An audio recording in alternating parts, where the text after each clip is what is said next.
Buenas tardes. Quería empezar esta comparecencia refiriéndoles tres cuestiones. En primer lugar, una valoración de las cifras que hemos conocido hoy y que han sido explicadas por el equipo técnico hace un rato. Hoy tenemos un incremento de casos, tenemos 4.273 nuevos casos notificados, que suponen un incremento de un 3%.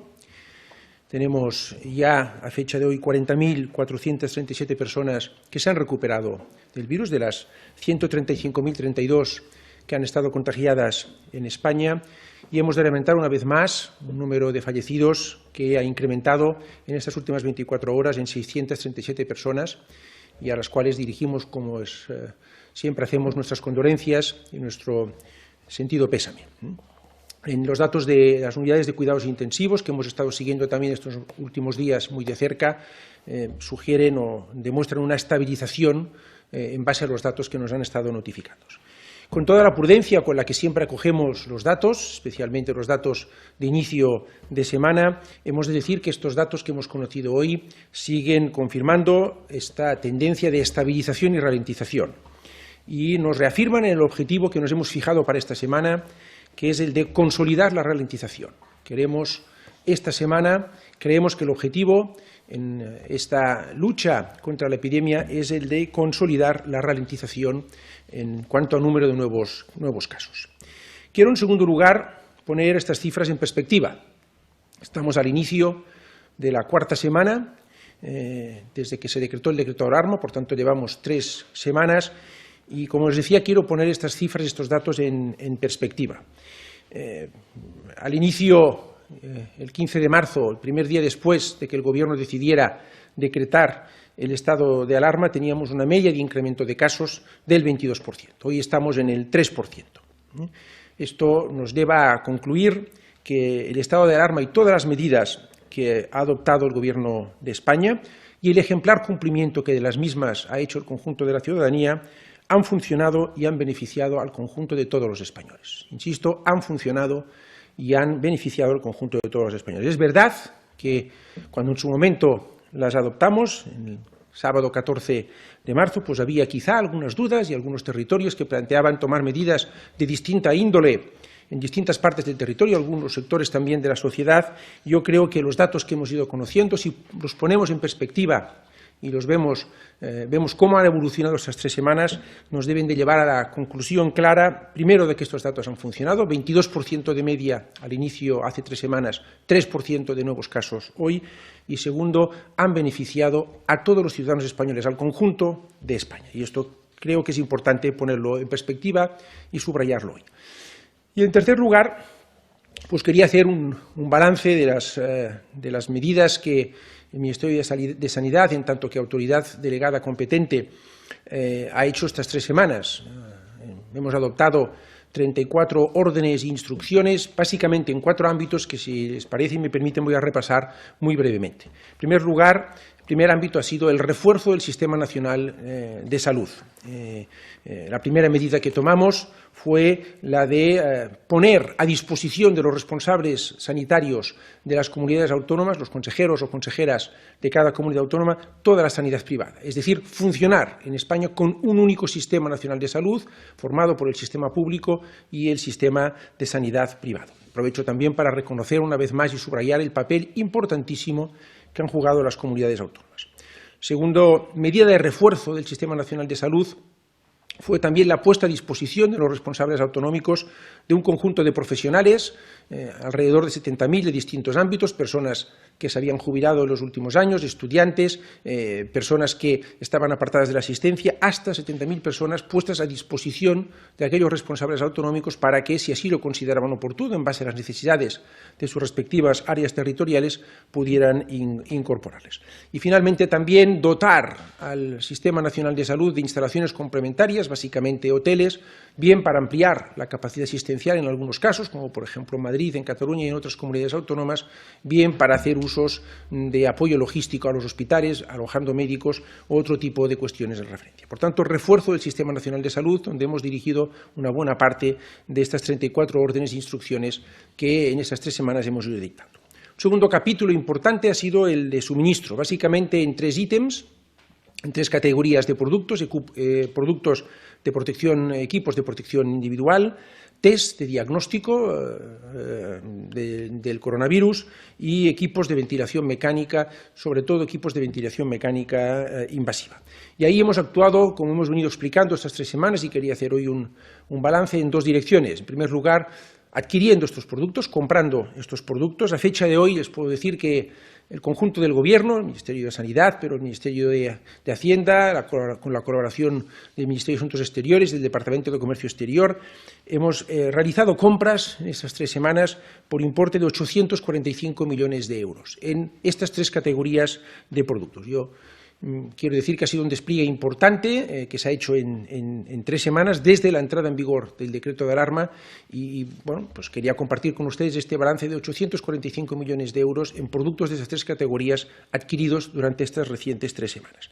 Y un segundo capítulo, que también hemos puesto el acento y al que han ido dirigido también buena parte de las medidas e instrucciones que hemos dado, ha sido la activación de la producción nacional de estos 3 ítems: equipos de protección individual, test de diagnóstico y equipos de ventilación mecánica invasiva. En materia de equipos de protección individual, reforzando aquellas empresas que ya producían estos equipos de protección individual en nuestro país e incorporando algunas otras. Hemos conocido hoy un importante grupo empresarial con el que hemos cerrado un contrato de 60 millones de mascarillas a una producción semanal de 2,5 millones que va a poner en marcha esta producción a mitad del mes de abril y con el que, insisto, hemos firmado un contrato de suministro de 60 millones de unidades. En equipos de ventilación mecánica invasiva, sobre todo reforzando la capacidad de producción de la empresa Ersil en colaboración con la empresa Escribano, aumentando su capacidad de producción de 10-15 unidades diarias a 100 unidades diarias.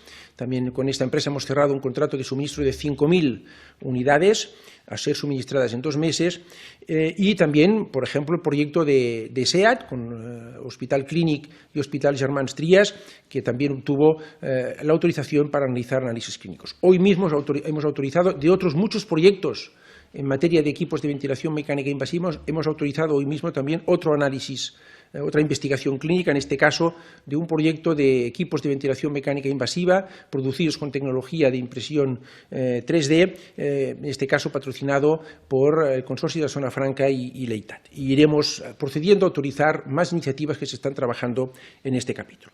Y en materia de test de diagnóstico, pues hay 4 empresas españolas que los producen y estamos trabajando con otras empresas para aumentar la capacidad nacional de producción y para también fabricar nacionalmente lo que se conoce como kits de extracción, que son necesarios también para este tipo de test. Quiero, por tanto, concluir este segundo ámbito de suministros diciendo que hemos conseguido a fecha de hoy, después de estas 3 semanas, un suministro regular y permanente de estos 3 tipos de productos: equipos de protección, test de diagnóstico y equipos de ventilación mecánica invasiva, en esa tarea que el Gobierno de España se fijó como objetivo de complementar las actividades de compra y de garantía de suministros que corresponde a las comunidades autónomas, ayudando en algunos casos a aquellas que, pues en fin, necesitaban más ayuda y complementando esta actividad en aquellas otras que lo han precisado. Damos a conocer diariamente los datos de distribución de material en base a los documentos de entrega de material que nos proporcionan las compañías logísticas a las que encomendamos esta tarea de reparto de material y, por tanto, ustedes disponen de toda la información por lo que hace referencia al suministro de material. Tercer ámbito importante del que ha sido objeto una buena parte de estas órdenes e instrucciones hace referencia a la información y a los datos y sistemas de información que son un elemento esencial para el apoyo de la toma de decisiones y para la información transparente al conjunto de la ciudadanía. Quiero decirles que básicamente me refiero a información de tipo epidemiológico, pero no solo de esto, sino también datos de ocupación del Sistema Nacional de Salud y de evolución del mismo. Quiero subrayar el esfuerzo de mejora permanente en este ámbito. Nosotros suministramos aquellos datos que nos proporcionan las comunidades autónomas, a veces en tiempo real, a veces con alguna manera entendible también la situación que hemos vivido estas últimas semanas de sobrecarga del sistema y de una situación de excepcionalidad de la situación que hemos vivido. Hay un recorrido de mejora en el que estamos trabajando y en ese sentido también hemos dictado algunas órdenes e instrucciones que son conocidas por parte de todos ustedes en el sentido de indicar qué datos debíamos de conocer y cuándo los debíamos de conocer y garantizar la homogeneidad de los mismos. Quiero indicar, por tanto, que se ha hecho un esfuerzo importante en este capítulo, pero que todavía queda un recorrido de mejora que va a ser muy relevante en las próximas etapas, sobre todo en las etapas de transición que tendremos que afrontar en las próximas semanas. Y el último capítulo, que también quería subrayar ante ustedes, hace referencia al ámbito de las residencias de mayores. Es un sector frágil de la población que desde muy al principio el Gobierno de España y en particular el presidente del Gobierno ha manifestado una especial preocupación, una especial sensibilidad por estos sectores. Tanto es así que 10 días antes de la entrada en vigor del decreto de alarma, ya un 5 de marzo, se dictó un protocolo de actuación conjuntamente con las comunidades autónomas, acordado con las comunidades autónomas, que ha venido seguido ya en el marco del decreto de alarma por 3 órdenes, 3 instrucciones que precisan cómo hay que abordar el ámbito de residencias de mayores en materia de asistencia sanitaria, en materia de cómo disponer los recursos y que en concreto ha puesto, las últimas órdenes han puesto al servicio de, bajo la autoridad pública, todas aquellas residencias de carácter privado, para que la autoridad pública correspondiente de cada comunidad autónoma, saben ustedes que este es un ámbito competencial de las comunidades autónomas, pueda disponer lo que mejor estime oportuno para dar cumplimiento a estas instrucciones. Ayer mismo, en la conferencia de presidentes autonómicos, el presidente del Gobierno insistió ante los presidentes de las comunidades autónomas en que el Gobierno de España necesita disponer de toda la información, en los términos también que hemos dictado en la última instrucción, para poder, en su caso, ayudar en esta tarea de proporcionar un adecuado tratamiento y una adecuada protección a las personas mayores. Bien, quiero ya finalizar, antes de ceder la palabra al ministro de Transportes, Movilidad y Agenda Urbana, subrayando que nos enfrentamos a la mayor emergencia sanitaria en 100 años, en España y en el mundo. La mayor emergencia sanitaria en 100 años. Que España ha sido el primer país de Europa en decretar el estado de alarma, tanto por número de contagiados como por número de fallecidos. Y que los datos que hemos ido conociendo estos últimos días, también los que hemos conocido hoy, nos dicen dos cosas. Nos dicen que las medidas que adoptó el Gobierno de España para proteger al conjunto de los españoles han funcionado y que han beneficiado al conjunto, insisto, de los ciudadanos españoles y al conjunto de España. Quiero también decir que todavía no hemos terminado en la lucha contra esta epidemia, ni mucho menos. Recuerden ustedes que hablábamos de 3 etapas. Una primera etapa que consistía en alcanzar el pico. Bien, estamos concluyendo, si no ya hemos concluido esta primera etapa, los datos así nos lo confirman. Quiero ser, como siempre, muy prudente en esta valoración, pero hemos de abordar la segunda etapa, que consiste en doblegar el pico y empezar a preparar la estrategia de transición o desescalado en la que ya está trabajando el Gobierno de España. Por tanto, a pesar de que los datos nos confirman una buena tendencia, nos confirman que estamos, si no hemos concluido ya, concluyendo la primera etapa, tenemos que actuar con prudencia y por eso el anuncio del presidente del Gobierno de proponer la prórroga del estado de alarma 15 días más. Y quiero terminar, una vez más, como siempre hago en esas comparecencias, agradeciendo y reconociendo el trabajo, en primer lugar, de las comunidades autónomas, cuyo labor es esencial en esta tarea colectiva contra el virus. En segundo lugar, a todo el personal sanitario, por descontado, que están en la primera línea de trabajo en esta lucha, en este combate contra la epidemia. También al conjunto de los empresarios y trabajadores que están trabajando intensamente para activar producción nacional de los productos que les he comentado antes, y finalmente al conjunto de la sociedad española, que de una forma tan ejemplar está dando cumplimiento a unas medidas duras, difíciles, que son un sacrificio, suponen un sacrificio para todos, pero que, como he dicho, están dando la labor y el fruto que estábamos esperando. Cedo la palabra al ministro de Transportes, Movilidad y Agenda Urbana. Muchas gracias. Buenos días o buenas tardes. Vaya por delante mi solidaridad con los enfermos y sus familias, así como nuevamente mis condolencias por todos los compatriotas fallecidos. Saben que están en el pensamiento y en el corazón de todos los españoles y, por supuesto, en el del Gobierno. Desde la declaración del estado de alarma hemos implementado iniciativas e instrumentos normativos con un objetivo prioritario: proteger a las personas del riesgo de contagio. Entre todas estas medidas hemos incidido particularmente en las relacionadas con la limitación de la movilidad de las personas. Y esta limitación es la que ha contribuido a contener el avance del COVID-19. Hace una semana, y a pesar de que la movilidad se había reducido drásticamente, vimos necesario dar un paso más. Un paso necesario para controlar la propagación y bajar la presión en nuestro sistema sanitario. Teníamos que profundizar aún más el control de la propagación del virus y evitar que el acúmulo de pacientes en las unidades de cuidados intensivos llevara a su saturación. El Consejo de los Expertos pasaba por llegar a niveles de movilidad practicados en fines de semana. Si bien, como dijeron los responsables de las fuerzas y cuerpos de seguridad del Estado, en la lucha contra la pandemia todos los días son lunes. En lo que respecta a la movilidad, todos los días teníamos que intentar que fueran fines de semana. Una semana después, las duras medidas confinatorias y la reducción drástica de la movilidad están dando resultados. Día a día vamos viendo cómo la pendiente de la curva de contagios va bajando. Los viajes por carretera han bajado un 83%, lo que supone un 35% menos que la semana anterior. También los usuarios de autobús interurbano, con una reducción adicional del 35% en la pasada semana. Los viajeros por ferrocarril, un 98% de reducción y cerca de un 50% menos que el jueves de la semana anterior. Y en este punto tengo que destacar los positivos datos en cercanías.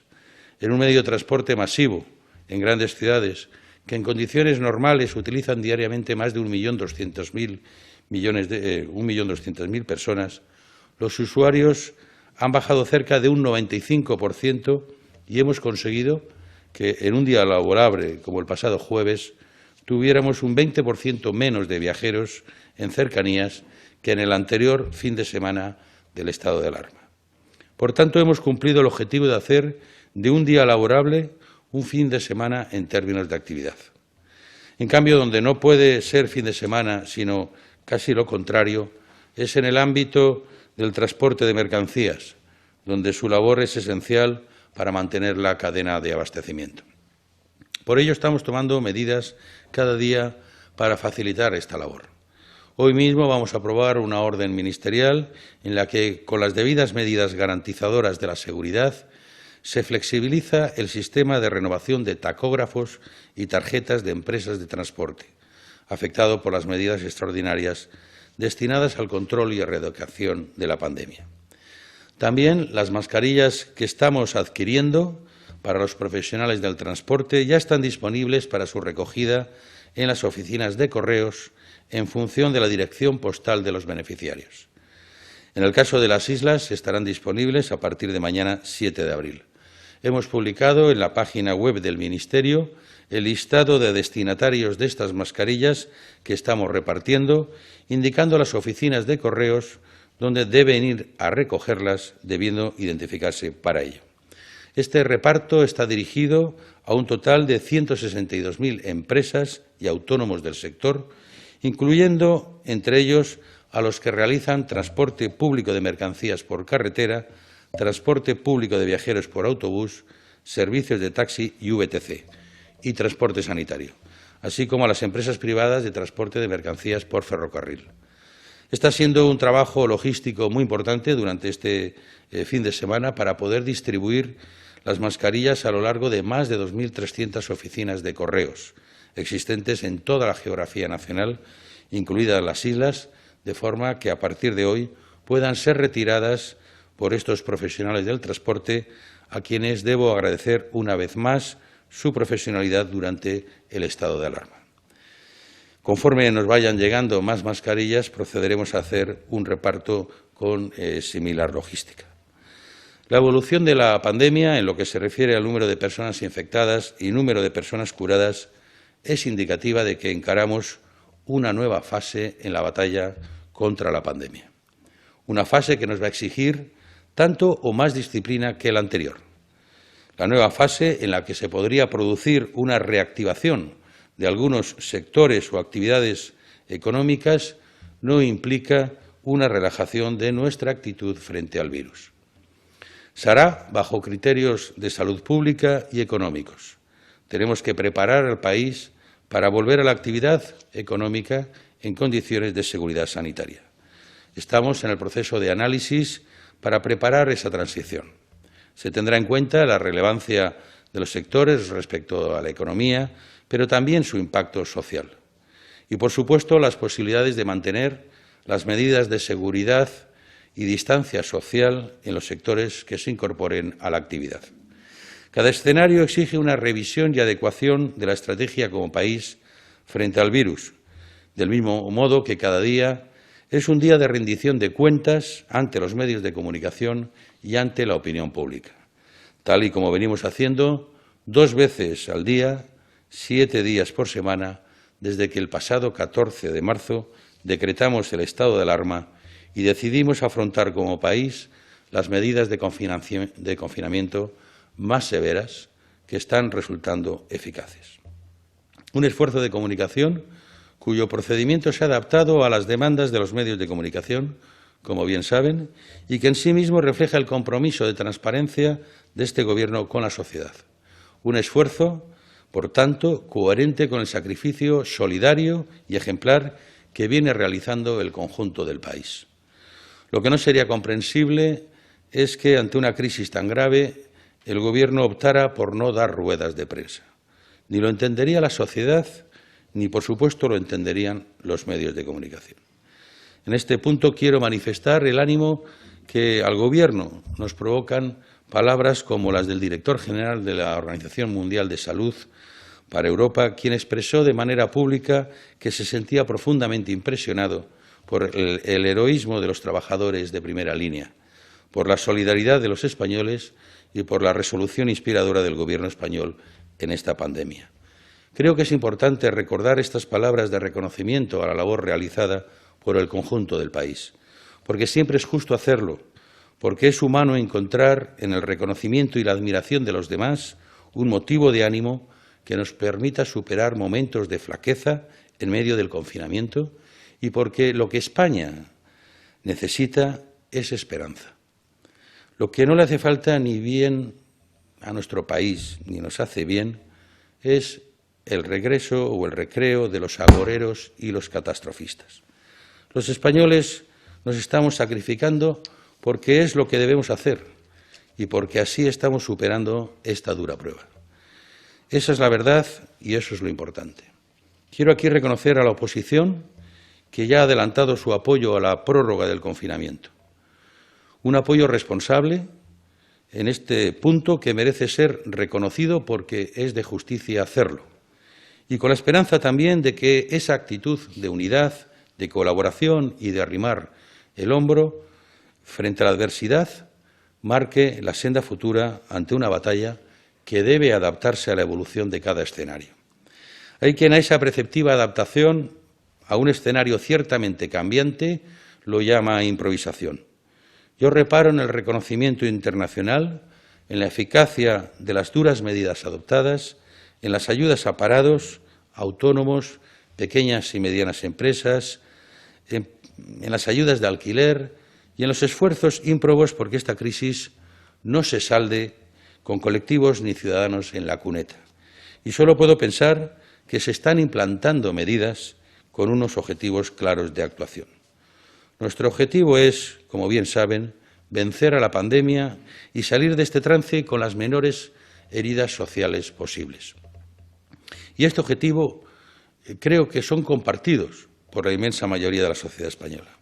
Por ello quiero, para terminar, compartir con ustedes 5 reflexiones que son también 5 razones para el compromiso. Y en este sentido, en primer lugar, por responsabilidad colectiva. Si en 1977 todos los partidos democráticos cerraron filas en torno a un acuerdo político y un acuerdo económico necesarios, hoy el desafío, siendo distinto al de hace 40 años, es igual de importante. En segundo lugar, por gratitud a las generaciones que nos precedieron.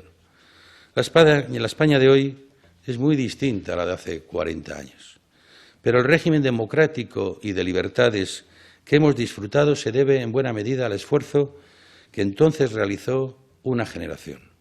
Hoy debemos estar a la altura de aquel ejemplo de renuncia y de colaboración, reeditando un pacto similar. En tercer lugar, por coherencia con nuestro compromiso democrático. Habrá que ver cómo desarrollamos ese gran pacto, que tendría como objetivo general robustecer nuestra democracia ante el problema más grave que afrontamos en la actualidad como democracia. Pero un requisito previo al pacto es la actitud con el que lo afrontamos. La única línea roja que admitirá a la sociedad española es la viabilidad del propio pacto. Ni los españoles, ni en el resto de Europa, ni en las generaciones futuras comprenderían que ningún partido tratase de dinamitar el acuerdo, tratando de imponer condiciones que pusieran en cuestión la legitimidad del Gobierno que lo insta, reclama y promueve. En cuarto lugar, por congruencia respecto de nuestras demandas y expectativas respecto de la comunidad internacional. Si todos esperamos, queremos y reclamamos que la Unión Europea y la comunidad internacional actúen de manera solidaria con España y los países más duramente golpeados por el COVID-19, lo mínimo que podemos hacer es que esa esperanza y esa reclamación se produzca desde la unidad de acción. Y en quinto y último lugar, y a modo de resumen y de conclusión, por sentido de Estado. Los españoles necesitan vernos a los políticos trabajando hombro con hombro. Y eso es lo que creemos que debemos hacer. Muchas gracias.